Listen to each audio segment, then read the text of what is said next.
J'étais sur mon île avec la population qui n'a plus de toit, plus à manger, plus de services publics, plus d'hôpital, avec rien. Je m'en tamponne. Voilà, je ne peux pas vous dire mieux. Les insoumis aboient et les socialistes travaillent, c'est ainsi. Voilà. J'ai parlé de pourquoi on est si différents au Parti Socialiste et à la France Insoumise. On ne représente effectivement pas les mêmes gens. Je représente des gens que vous avez, je vais le dire très clairement, que vous avez trahis.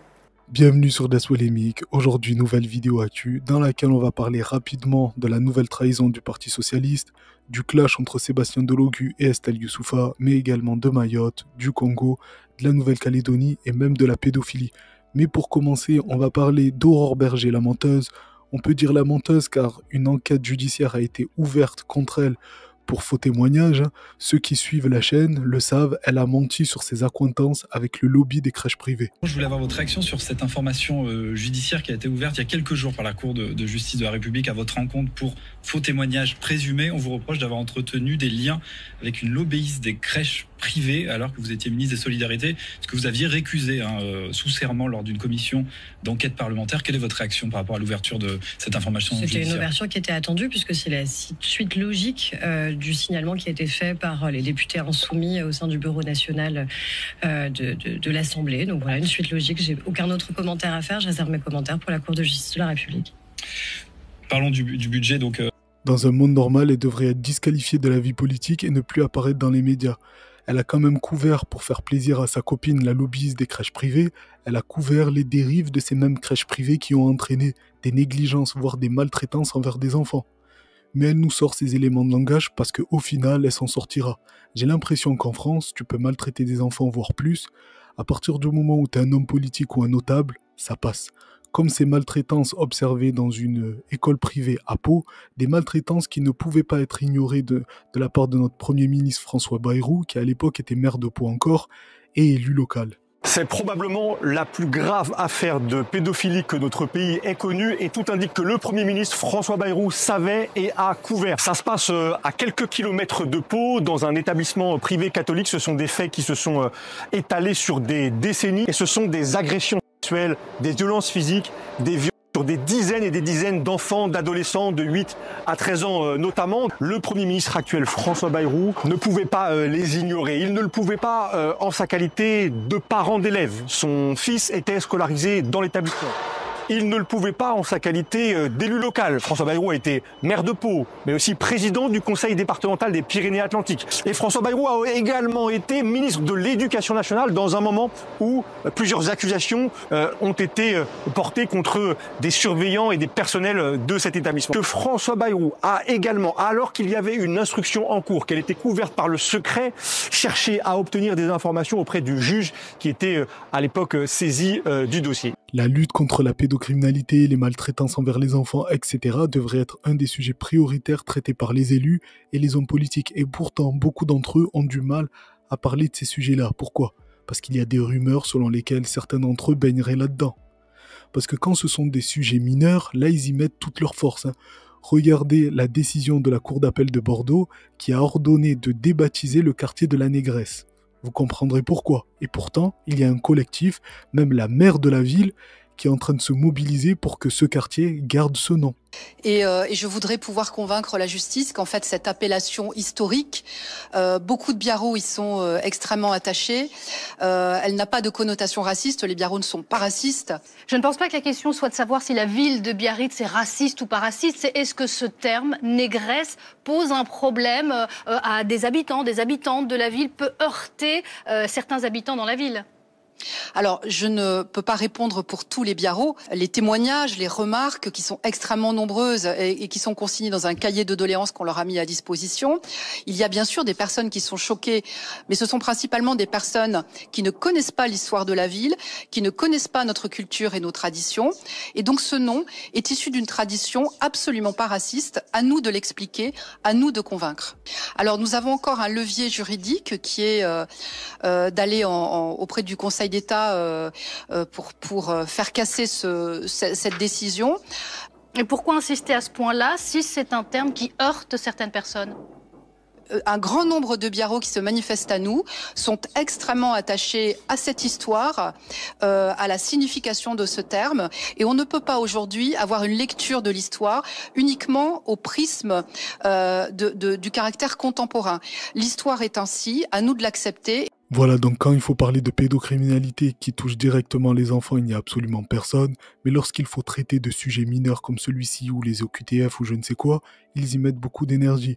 Encore récemment, l'humoriste Marwan Ben Lazar, qui subit une campagne raciste et calomnieuse juste pour avoir une tête d'arabe, une barbe et un bonnet, et qu'il est sur France 5, les identitaires d'extrême droite ne supportent pas de le voir à la télé. Alors là, ils prennent le sujet à bras-le-corps et ils font tout pour pouvoir l'évincer du service public. Madame Goulet. Madame la ministre, je suis tout à fait d'accord avec vous, mais c'est un peu difficile d'expliquer qu'on ne peut pas mettre d'abaya à l'école et en même temps de promouvoir sur le service public une tenue qui est manifestement salafiste. Je voudrais simplement vous dire que sur le service public, c'est quand même très ennuyeux. Et enfin, il n'y a rien d'innocent dans ces actes. Il n'y a absolument rien d'innocent. Et je travaille depuis trop longtemps sur la laïcité et le respect de la République pour qu'on me traite de raciste. Voilà, donc on a les hommes et femmes politiques que l'on mérite, c'est-à-dire médiocres. Médiocres comme le Parti Socialiste qui, encore une fois, a trahi en ne censurant pas le gouvernement Bayrou qui essaye d'imposer le budget à coup de 49.3. Et ils se sont défendus en disant que c'était la solution la moins pire. La moins pire pour qui ? Pas forcément pour les Français, mais plutôt pour eux. Ils pensent pouvoir retirer les marrons du feu à la fin de cette histoire, parce qu'ils avaient qu'une chose à faire qui était logique et normale, c'était de censurer. François Bayrou, lui, ne s'est pas laissé intimider par Emmanuel Macron. Avec son tout petit nombre de députés, il s'est imposé à Emmanuel Macron. Le nouveau Front populaire aurait parfaitement pu faire la même chose, aurait pu imposer à Emmanuel Macron de nommer une personne issue de ses rangs. Ce qui, après tout, était la nomination. Il n'a pas essayé. Comment il aurait pu faire ça? Eh ben, tout simplement en menaçant de censure, ou aujourd'hui en votant la censure. C'est une question de rapport de force. Vous croyez que ça aurait fait nommer un Premier ministre? On voit pas le lien logique. Si Emmanuel Macron ne voulait pas le comprendre... Il n'a pas échappé qu'on a censuré Michel Barnier. Bien sûr. Au nom de ce principe. Absolument. C'est pour ça... Voilà. Bien sûr, c'est pour ça qu'il m'eût semblé logique de continuer dans cette voie. Et puisque Emmanuel Macron n'a pas voulu entendre le message porté par cette première censure, celle à l'endroit de Michel Barnier, il fallait qu'il s'y reprenne à 3 fois pour nommer enfin quelqu'un issu du nouveau Front populaire, selon la logique parlementaire classique. C'est tout. Jérôme Gaët, je vous laisse... Alors je sais que certains ne seront pas d'accord avec moi, mais je préviens, c'est mon ressentiment personnel par rapport à mon parcours personnel. Mon ressentiment contre le Parti Socialiste est presque au niveau de celui du Rassemblement National. Parce que pour quelqu'un qui a grandi dans un quartier populaire dans les années 90-2000, le Rassemblement National, anciennement Front National, c'était l'ennemi déclaré et il est toujours d'ailleurs. Et face à ça, il y avait le Parti Socialiste qui se présentait comme l'allié des minorités, sauf qu'ils ont surfé sur la souffrance de ces minorités et ont fait leur beurre avec, sans améliorer en contrepartie la condition de ces gens-là. Bien au contraire, ils ont même œuvré directement ou indirectement à aggraver leurs conditions. Donc oui, le Rassemblement National est le parti le plus dangereux et de loin. Par contre, le Parti Socialiste est celui qui a fait le plus de mal et de loin. Alors je sais qu'il y a des considérations politiques, etc., mais je m'en fous. Voir que l'été dernier, LFI a ressuscité un parti qui devait mourir parce qu'ils n'ont fait que trahir depuis toujours, c'est peut-être la pire chose, j'en bafouille, la pire chose qu'ils pouvaient faire. Alors j'aime beaucoup Alma Dufour de LFI, qui peut-être n'était pas d'accord avec cette alliance avec le Parti Socialiste, mais malheureusement pour eux, LFI est en train de récolter ce qu'ils ont semé. J'ai parlé de pourquoi on est si différents au Parti Socialiste et à la France Insoumise. On ne représente effectivement pas les mêmes gens. Et moi, je représente aussi... Je suis désolée, Dominique, je vais te le dire. Je représente aussi des gens... Ça, c'est violent. Hein. Ouais, je représente des gens que vous avez, je vais le dire très clairement, que vous avez trahis. Des gens qui étaient à 2 doigts de voter pour le Rassemblement National. C'est-à-dire des gens... Et pourquoi j'ai parlé des ouvriers au début de ma Parce que eux, ils ont pas...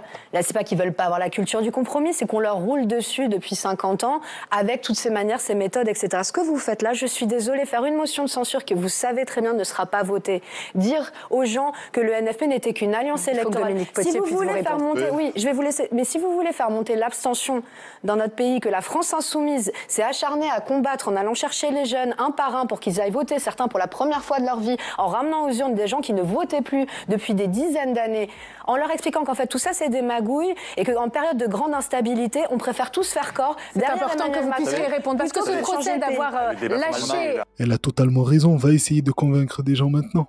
Voilà pourquoi il fallait pas ressusciter le Parti Socialiste et ne pas s'allier avec eux. C'est pas une surprise qu'ils allaient trahir. Et qu'aujourd'hui, vous allez perdre peut-être la confiance de beaucoup de gens. Il valait mieux perdre un petit peu l'été dernier que perdre beaucoup et à long terme aujourd'hui.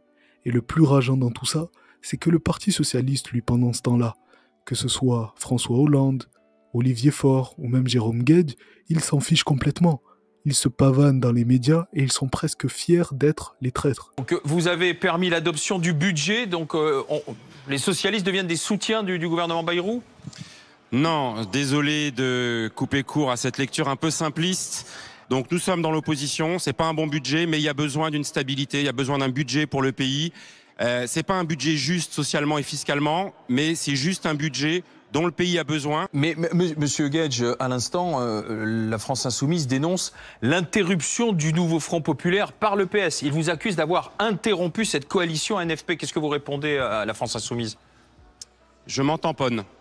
Voilà, je peux pas vous dire mieux. Les insoumis aboient et les socialistes travaillent. C'est ainsi. Voilà, on va faire avec, hein.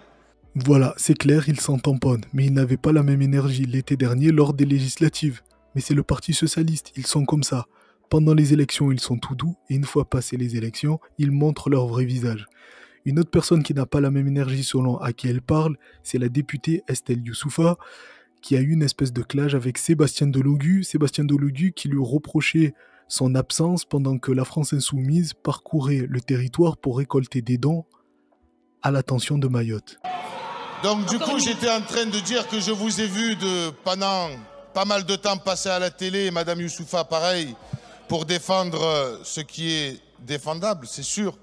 Mais où étiez-vous pendant les fêtes, pendant que nous, la France Insoumise, parcourons l'ensemble du territoire pour récolter des dons, à envoyer de l'eau et à manger et des denrées alimentaires? Où étiez-vous? Où étiez-vous quand il fallait censurer le gouvernement parce qu'il n'apporte pas les moyens nécessaires à nos compatriotes mahorais et mahoraises et que vous ne l'avez pas fait? Où étiez-vous? Bien sûr, vous n'étiez pas là. Merci beaucoup. Merci, monsieur le député. Et suite à cette prise de parole, on a Estelle Youssouffa qui lui a répondu avec une énergie incroyable, vraiment incroyable. Mais on en parlera juste après, parce que cette énergie, elle est à géométrie variable. Pendant les fêtes, pendant que vous faisiez votre petite tournée des popotes, j'étais sur mon île en train de compter, d'essayer d'être avec la population. Pendant que vous étiez absent, j'étais sur mon île avec la population qui n'a plus de toit, plus à manger, plus de services publics, plus d'hôpital, avec rien. Ni la population, ni moi-même, on a tout perdu. Et vous venez vous vanter d'aller faire votre charité. Mais vous êtes sérieux? Vous n'avez plus aucune décence? Aucune décence! Parce que LFI, quand il s'agissait de voter pour la loi d'urgence pour Mayotte, abstention ou contre? Contre! Non, parce qu'on fait l'archéologie des votes. Allons-y sur l'archéologie des votes. Quand on est au fin fond du trou, on compte ses amis et les ennemis font tomber les masques. C'est ça que voit Mayotte. Les ennemis ont fait tomber les masques. Parce que quand on débat de Mayotte, qu'est-ce qu'on entend? Défendre les Comores. Hein? On est en train de parler du droit du sol à Mayotte. Et vous, qu'est-ce que vous faites? Je suis allée à un concert, je me suis bien amusée. Vive l'amitié. Ben oui, parce que, hein, c'est ça. Vous avez un pays qui revendique une partie du territoire national, mais vous êtes allés danser. Eh ben voilà, un petit conflit territorial se règle avec un concert. Alors c'est très bien, on peut tout à fait critiquer. Mais la seule question que je me pose, c'est pourquoi Estelle Youssouffa n'avait pas la même énergie pour critiquer Macron lorsqu'il a insulté les Mahorais, ou bien quand Elisabeth Borne a méprisé les Mahorais, ou quand François Bayrou lui aussi a méprisé les Mahorais. Elle n'avait pas la même énergie également quand il fallait retirer l'article 10 de la loi d'urgence Mayotte qui prévoyait notamment que l'État puisse exproprier les Mahorais. Elle a même défendu cet article 10. Est-ce que vous êtes content d'être en France? Parce que si c'était pas la France, je peux vous dire, vous seriez 10 000 fois plus dans la mer. Il n'y a pas un endroit de l'océan Indien où on est autant les champs. Alors les gens du lycée des Lumières doivent aller au point relais, c'est la mairie de Mamoudzou, c'est 5 km à pied en plein cagnard, 5 km retour, c'est 10 km en plein cagnard sans eau, sans nourriture. C'est impossible, c'est infaisable. Ils diront ce qu'ils voudront. C'est une honte. Voilà. Vous n'êtes pas à votre place, M. Bayrou. Votre première mission, M. Bayrou, et M. le Premier ministre, c'est de prendre l'avion, d'aller à Mayotte, ne serait-ce que de façon symbolique, de montrer à ces gens-là qui vivent dans la misère, qui vivent dans des bidonvilles, qu'on les déconsidère. La seule manière où on parle d'eux, c'est pour les critiquer au sujet de l'immigration. Personne n'imagine, sur un autre territoire de la République, qu'on puisse exproprier sans avoir la vérification, la certitude de la propriété.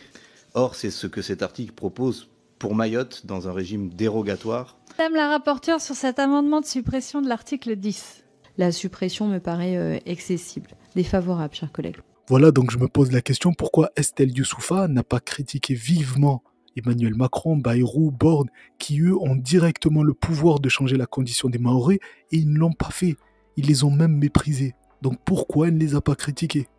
Mais bon, à partir du moment où tu es encensé par ces news, ça veut forcément dire que tu n'es pas sur la bonne voie. Cela s'appelle remettre les pendules à l'heure ou bien renvoyer l'adversaire dans les cordes. C'est en tout cas ce qu'a fait cet après-midi la députée de Mayotte, Estelle Youssouffa, qui est sortie de ses gonds à l'Assemblée nationale face à la démagogie de la France insoumise qui tentait d'instrumentaliser la crise que vivent les Mahorais, non pas seulement depuis qu'un cyclone a ravagé leur île, mais depuis des dizaines d'années face à la submersion migratoire. Se faire encenser par une chaîne qui a été félicitée par Netanyahou en personne, bon... Ensuite, il y a Nicolas Metzdorf, et pour ceux qui suivent la chaîne depuis un moment, ils savent que je fais un parallèle entre Estelle Youssouffa et Nicolas Metzdorf en Nouvelle-Calédonie.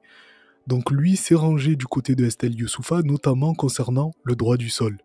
Parce que j'entends depuis ce matin que le droit du sol est un principe fondamental de la Constitution française. Ma question, elle est donc simple.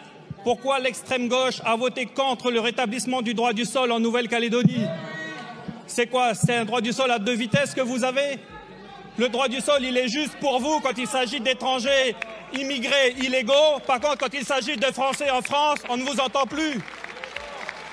La seule différence entre la Nouvelle-Calédonie et Mayotte, c'est qu'à Mayotte, ça concerne des immigrés illégaux et qu'en Nouvelle-Calédonie, ça concerne des Français.